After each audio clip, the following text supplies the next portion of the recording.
बहुत गंभीर परिस्थिति है। सुप्रीम कोर्ट ने जिस तरह की कुछ टिप्पणियां की हैं, यहाँ तक कि सुप्रीम कोर्ट के चीफ जस्टिस साहब ने जो बात कही है, हम सभी के लिए, पूरे देशवासियों के लिए बहुत गंभीर विचार विमर्श का समय है।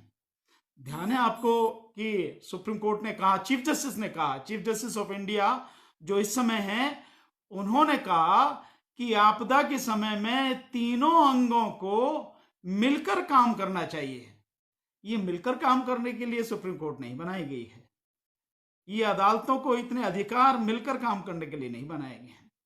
अदालतों को जो इतने अधिकार दिए गए हैं वो इसलिए दिए गए हैं ताकि अदालतें सरकार के कार्यों को वॉच कर सकें, और अगर सरकार के कार्य संविधान के अनुरूप नहीं है, देश की जनता के हित में नहीं है, देश हित में नहीं है, तो निश्चित रूप से उन पर जो है एक्शन होना चाहिए सुप्रीम कोर्ट का, क्योंकि सुप्रीम कोर्ट के अलावा तो सरकार के ऊपर कोई और एक्शन लेने वाला है नहीं।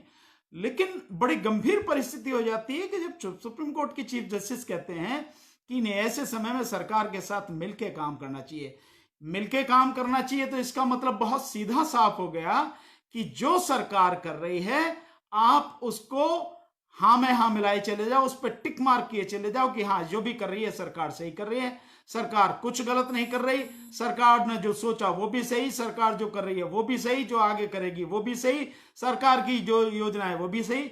एक और इसमें देखिए कि प्रवासी जो मजदूर हैं उनको लाने के लिए और उनके गांव पहुंचाने के लिए एक जो रिट पड़ी है, रिट डाली गई है कि सरकार से पूछा जाए, तो सरकार से सुप्रीम कोर्ट को उससे जवाब लेने के बजाय सुप्रीम कोर्ट कह रही है, पूछ रही है, सरकार से पूछ रही है कि क्या उन प्रवासी मजदूरों को उनके गांव में भेज सकते हैं क्या। समझिए आप इस चीज की गंभीरता को कि सुप्रीम कोर्ट को कहना ही चाहिए कि भाई ये पिटीशन आया है, आपको ये नोटिस भेजना, आप इसका जवाब दीजिए। और देन उसके बाद में सुप्रीम कोर्ट के जवाब आने के बाद में, क्योंकि ये सब अर्जेंट मैटर है, ये जब तक कोरोना का मामला चल रहा है प्रवासी मजदूरों का तब तक ही मसला है, उसके बाद में सारी स्थिति जो है थोड़ा अलग तरीके से बैठेगी। उस समय में जब सरकार से माननीय अदालत को जवाब लेना चाहिए, सरकार पूछ रही है, इसका मतलब ये हुआ कि क्या उन्हें भेज सकते हैं या नहीं भेज सकते हैं। तो इसका मतलब यह है कि सरकार कहेगी नहीं भेजना तो नहीं भेजेंगे आप। तो क्या अदालत सरकार के हिसाब से चल रही है? क्या अदालतों को सरकार के हिसाब से चलना चाहिए? सरकार की मर्जी के अनुसार, उसकी मर्जी के अनुरूप काम करना चाहिए। इस बात के लिए अदालतें बनाई गई हैं। जो तीसरा स्तंभ है लोकतंत्र का, संविधान के माध्यम से जो तीसरा स्तंभ है, क्या उसे इस तरह से काम करना चाहिए? क्या उसे इसलिए बनाया गया है कि वो सरकार से पूछे कि भाई ये कर सकते नहीं कर सकते, बल्कि उसको ये पूछना चाहिए कि ये पिटीशन आया है, आप इसका जवाब दीजिए, उससे जवाब मांगिए आप। देन उसके बाद में जब आर्गुमेंट हो, मैटर फाइनली जब सुना जाए, तब आप डिसाइड कीजिए कि क्या सही है, क्या गलत है, क्या कॉन्स्टिट्यूशन के अनुरूप है और क्या कॉन्स्टिट्यूशन के अगेंस्ट है। हमें उन सारी चीजों को देखना है, लेकिन ऐसा नहीं हो रहा। सरकार जिस तरह से काम कर रही है अदालत, मैं समझता हूं हमारे लिए, देश के लिए सबसे बड़ी गंभीर परिस्थिति है। और इस समय साथियों जो सबसे बड़ी एक और टिप्पणी आई है कि कोरोना के बीच में सरकार आरक्षण पर टिप्पणी कर रही है। आरक्षण पर टिप्पणी कर रही है, यह बहुत ही गंभीर मसला है। और अदालत कह रही है, सुप्रीम कोर्ट कह रही है कि इसकी समीक्षा होनी चाहिए कि जो लोग 70 साल में जो इसका फायदा उठा चुके हैं उनके अलावा का लाभ मिल सके, इसकी बात। तो क्या ये जो सारी स्थिति है, क्या इस विषय में सरकार से, क्या अदालत ने इस विषय में और बहुत सी जो चीजें इसके साथ में जुड़ी हुई हैं, सब पे विचार विमर्श किया है क्या? सबकी जानकारी सरकार ने हासिल की है क्या?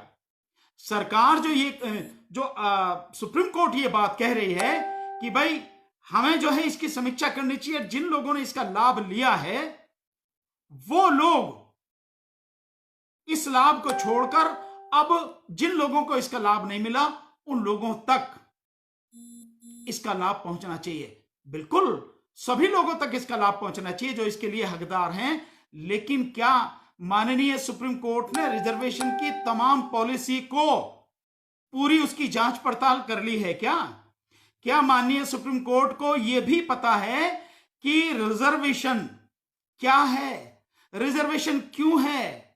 ये अनुच्छेद 16(4) के अंतर्गत जो रिजर्वेशन सर्विसेज में दिया गया है और अनुच्छेद 330 वगैरह के इसमें जो दिया गया है, इन सब के विषय में क्या है सुप्रीम कोर्ट को मालूम है क्या? या सुप्रीम कोर्ट ने यह टिप्पणी करने से पहले कि इसकी समीक्षा होनी चाहिए? साथियों, मैं बार बार आपसे एक रिक्वेस्ट कर रहा हूं इस बात को, क्योंकि मैं इस विषय पर बहुत एक डिटेल में एक चर्चा हमारे बीच में रहेगी। ये एक छोटा मुद्दा नहीं है। मैं समझता हूं अब हमारी जो डायरेक्ट फाइट है, आने वाले समय में हमें सुप्रीम कोर्ट के साथ निश्चित रूप से फाइट करनी पड़ेगी, संघर्ष करना पड़ेगा साथियों, क्योंकि सुप्रीम कोर्ट एक ऐसा माध्यम बन गया है जो बार बार हमारे रिजर्वेशन, आरक्षण, इस पर बिना सोचे समझे टिप्पणी करता है और इसके रास्ते में सबसे बड़ी बाधा बन गया है।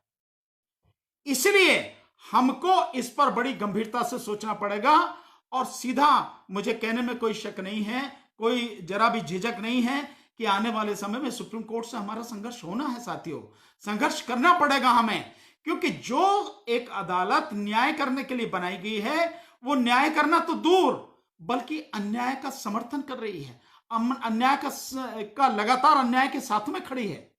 मैं एक चीज और आपसे कहूंगा साथियों, इसको लगातार इस बात को आप शेयर भी करते रहिए ताकि अधिक से अधिक लोग जुड़ें। ग्रुप में शेयर कीजिए, जो आपके दोस्त हैं उनको शेयर कीजिए, अधिक से अधिक लोग जुड़ेंगे, ये बहुत जरूरी है। आज मैं थोड़ी सी कुछ परिस्थितियां बना के बाकी इसके विषय में मैं बहुत डिटेल में चर्चा करूंगा साथियों, और चाहूंगा कि आप और हम सब लोग, क्योंकि ये मसला लगातार आ रहा है। आज समाज, अगर ये दलित समाज, ये शोषित पीड़ित समाज, SC ST का समाज, OBC का समाज अगर कुछ भी थोड़ा बहुत बन पाया है तो वो ये रिजर्वेशन की वजह से बन पाया। हालांकि सरकार ने रिजर्वेशन पूरी तरह से लगभग खत्म ही कर दिया है। सरकारी नौकरियों में कुछ बता नहीं, जब नौकरियां ही खत्म हो गई तो रिजर्वेशन कहां से होगा?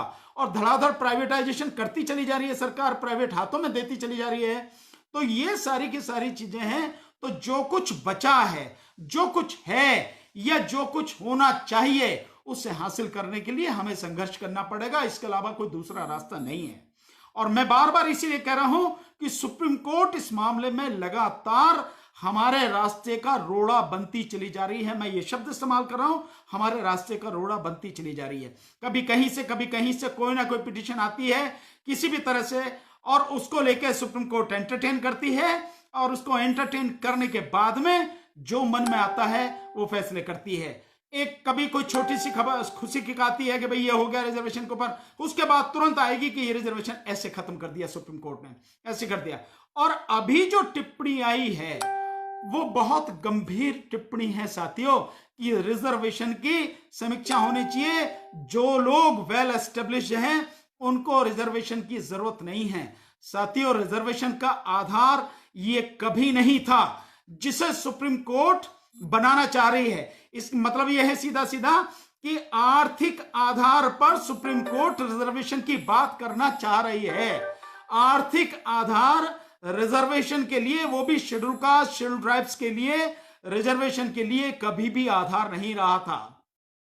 यह था इसका बहुत बड़ा सामाजिक आधार, क्योंकि आज की तारीख में भी कोई कितना भी बड़ा पैसे वाला व्यक्ति हो शेड्यूल कास्ट में, शेड्यूल ट्राइब्स में, लेकिन सामाजिक स्तर पर उसका मान सम्मान वो नहीं है जो जनरल समाज के व्यक्ति का हो सकता है या होता है, या जो उसके प्रति उसकी जो रेपुटेशन है समाज में वो उसकी नहीं है। ये जो सारी की सारी चीजें हैं, इन सारी चीजों को देखना पड़ेगा। इसलिए रिजर्वेशन का आधार कभी आर्थिक था नहीं। अगर आर्थिक आधार होता तो संविधान में ही होता। अगर आर्थिक आधार होता तो संविधान निर्माता बाबा साहब डॉक्टर अंबेडकर और हमारी संविधान सभा वो उसी समय इस बात की चर्चा करती, लेकिन उन्होंने ऐसी कोई चर्चा नहीं करी। तो आर्थिक आधार नहीं, सामाजिक आधार, और बल्कि आज हम इसको रिजर्वेशन कहना बंद करेंगे। यह है हमारी हिस्सेदारी, रिप्रेजेंटेशन, ये हमारे लिए सबसे उचित शब्द है। रिजर्वेशन कहना बंद करेंगे, अब हम इसको कहेंगे प्रतिनिधित्व। रिप्रेजेंटेशन, इस देश में हमारी जितनी हिस्सेदारी है, अपनी हिस्सेदारी अब हम लेंगे और छीनेंगे साथियों। मांगने की बात नहीं है, ना हम सुप्रीम कोर्ट से मांगेंगे, ना हम सरकार से मांगेंगे, ना ये देने वाले कोई हैं, बल्कि हमारा हिस्सा है, देश में हमारा हिस्सा है। हम अपनी ताकत को इतना बढ़ाएंगे, हम अपने संगठन को, अपनी शक्ति को इतना बढ़ाएंगे कि अपना हिस्सा हम छीनेंगे साथियों। हमें इस पे काम करना है। अब तक जो भी होता रहा या हमारे नेता जो भी करते रहे, जिस तरह की भी चीजें नहीं, हम मांगने की स्थिति में रहे, हम केवल मांगते रहे। मांगना नहीं है साथियों, मांगना बहुत हो चुका, मांग बंद, अब छीनने के लिए काम करना है। और सुप्रीम कोर्ट जो ये बात कहती है कि इसकी समीक्षा होनी चाहिए, पहले सुप्रीम कोर्ट इस बात को बताए कि जो रिजर्वेशन शेड्यूल ट्राइब्स का 16% जो शेड्यूल कास्ट का था, 15% और 7.5% जो शेड्यूल ट्राइब्स का था, यानी टोटल 22.5%। क्या वो 22.5% रिजर्वेशन आज तक कभी पूरा हुआ है? नहीं हुआ। जो 22.5% रिजर्वेशन है वो आज तक कभी पूरा नहीं हुआ। मुश्किल से 11 या 12% जो रिजर्वेशन है वो पूरा हुआ, और उसमें भी अगर क्लास 4 वाला रिजर्वेशन हम निकाल दें, क्लास 4 की श्रेणी में जो रिजर्वेशन रहा है, अगर हम उसको निकाल दें तो हमारा रिजर्वेशन मुश्किल से 6 या 7% रहा है। बाकी सारा का सारा जो है वो सब इन्होंने खाया है। तो जो आज तक हमारा 10-11% रिजर्वेशन खाते रहे हैं, यही जनरल समाज के लोग खाते रहे, किसी से छुपा नहीं है। कोई ऐसा नहीं है जो इस चीज को नहीं जानता हो। न केवल हमारा SC ST का खाया है, बल्कि OBC का खाया है, और लगातार खा रहे हैं।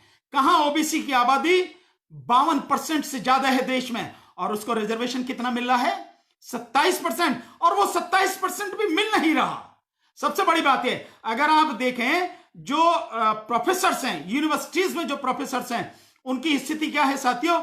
93% उसमें जनरल समाज के लोग हैं, और उनमें भी मैक्सिमम ब्राह्मण समाज के लोग हैं साथियों। ये रिजर्वेशन की बात कर रहे हैं आप, पहले आप जो है पहले उससे तो पूरा कीजिए आप। 97% प्रोफेसर, ना तो प्रोफेसर, ना एसोसिएट प्रोफेसर, ना असिस्टेंट प्रोफेसर, मतलब यूनिवर्सिटी का ये हाल है। और इसी के साथ वो सारा का सारा हाल स्कूलों का हाल है। आप अगर देख लेंगे सो पूरे बाकी सारे इस एरिया में भी, और जो फील्ड है उनमें भी, मैं आपको एक छोटा सा करके बताता हूं, आपको इसकी समझ में आ जाएगी। सुप्रीम कोर्ट इस देश की आज की तारीख में 35 जज हैं। उन 35 जजों में कितने जज हैं आज की तारीख में? 1। यानी आप मान लीजिए कि जब से हमारी ये सुप्रीम कोर्ट बनी 1950 के बाद से लेके आज 70 साल हो गए। 70 साल में 4 जज शेड्यूल कास्ट के बने हैं। शेड्यूल ट्राइब्स का 1 भी नहीं बना है। बैकवर्ड के साथ 1 या 2 बने हैं, और इससे अलावा कुछ नहीं। बाकी सारे के सारे कौन लोग हैं? वो सारे के सारे सवर्ण समाज के लोग हैं, जनरल समाज के लोग हैं सुप्रीम कोर्ट में। और इस देश की अदालतें जो हाई कोर्ट हैं, हर प्रदेश के हाई कोर्ट, जो पहले 18 थी, फिर 21 हुई, और आज की तारीख में वो 24 हाई कोर्ट हैं। उन 24 हाई कोर्टों में 1095 हाई कोर्ट जजेस की वैकेंसीज हैं। 1095 ये अप्रूव्ड हैं, और हैं कितने? मुश्किल से जो खाली पड़ी हैं, लगभग 450 जो हाई कोर्ट जजेस की सीटें वो खाली पड़ी हैं साथियों। और उनमें जो भरी हुई है उसमें से 22 या 23 शेड्यूल कास्ट हैं, और 22-23 का लगभग बैकवर्ड के हैं। बाकी सारे कितने हैं? जबकि होना कितना चाहिए? अगर हम सुप्रीम कोर्ट की बात करते हैं तो सुप्रीम कोर्ट में SC ST और OBC टोटल मिला के कम से कम 17 जज होने चाहिए। 17 जज SC ST OBC के। और हाई कोर्ट में कितने होने चाहिए?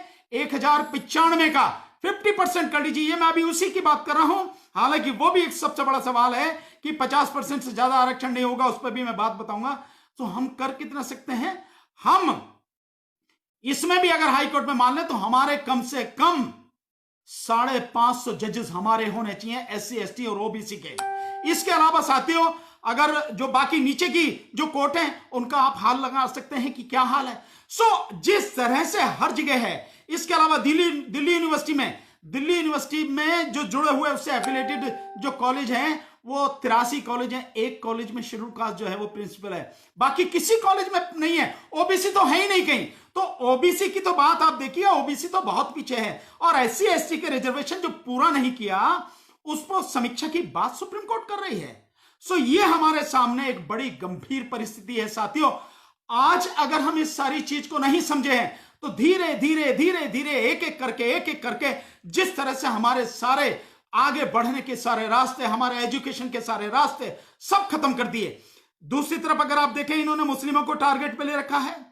हर जगह मुस्लिम का बहिष्कार कर रहे हैं, हर जगह मुस्लिम को अपमानित कर रहे हैं। अगर वो ठेली लगाने जा रहा है, वो सब्जी बेच रहा है, तो आपने देखा अभी कितने जबरदस्त दो उदाहरण हैं। देवरिया का एक सुरेश तिवारी जो एमएलए है बीजेपी का, वो, और एक वो राजपूत करके दूसरा एमएलए वहां से चरखारी से जो एमएलए है बीजेपी का, किस तरह से सब्जी वाले को धमका रहा है कि मुसलमान अगर यहां आ गया तो इतना मारेंगे जो याद रखे। मतलब इस तरह से इन्होंने लगातार लोगों को मारने की, अपमानित करने की कर रखी है सारी चीज।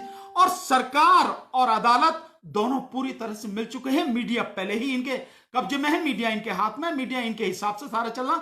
यह हमारे लिए बड़ी गंभीर परिस्थिति है साथियों कि रिजर्वेशन जिसकी आप बात कर रहे हैं, पहले तो आप उसे पूरा करें, वो पूरा नहीं है। और आप चर्चा कर रहे हैं कि इसकी समीक्षा की जाए आर्थिक आधार पर। और आपने जब आज इसकी समीक्षा की बात कर रहे हैं, आपने जब जनरल को 10% रिजर्वेशन इस सरकार ने किया, उसकी समीक्षा की आपने? जब जाटों को या जो राजस्थान के जो गुर्जर हैं उनको रिजर्वेशन की बात आती है तो आप कहते हैं कि नहीं 50% से ज्यादा नहीं हो सकता। लेकिन जब 10% रिजर्वेशन आपने जो जनरल समाज के लोग हैं उनको दिया, तब आपने कोई समीक्षा नहीं की। तो ये जो चीजें हैं साथियों, हमें इस पे बहुत गंभीरता के साथ में विचार करना पड़ेगा। धीरे धीरे धीरे धीरे आप देख रहे हैं ये सरकार लुटेरों की सरकार हो गई है और ये हर किसी का हक लूट रही है।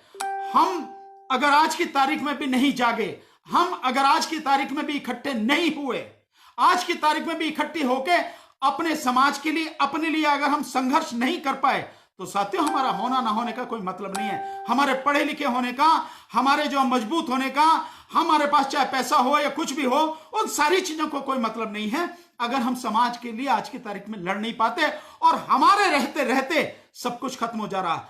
हमारे जो तथाकथित नेता हैं, एमएलए हैं, एमपी हैं, ये कोई करने वाला नहीं है। अगर ये कुछ करने वाले होते तो आज की तारीख में हम इस स्थिति में नहीं होते साथियों।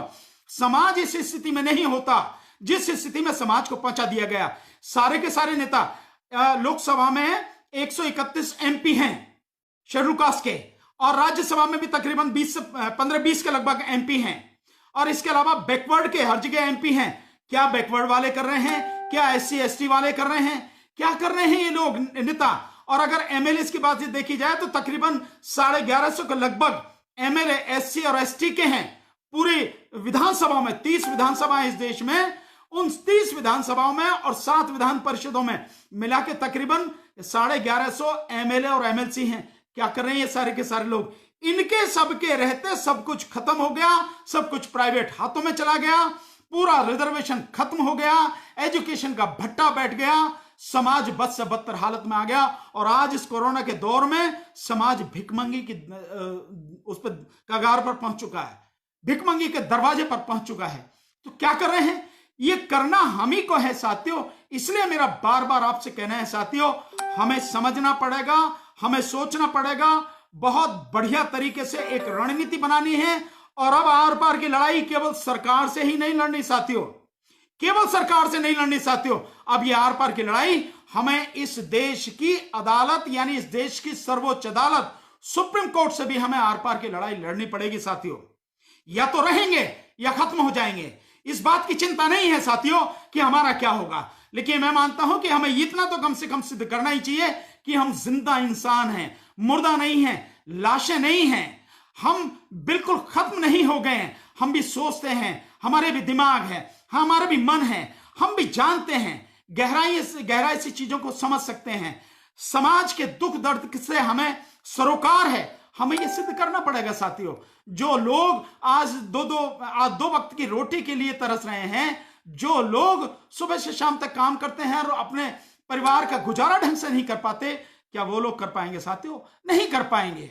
वो बहुत कमजोर हैं। करना ऐसे ही लोगों को पड़ेगा जो मजबूत हैं, जो साथी कुछ आगे बढ़ के काम कर सकते हैं। सब इसी तरह के लोगों को हमें आगे आना पड़ेगा, काम करना पड़ेगा साथियों।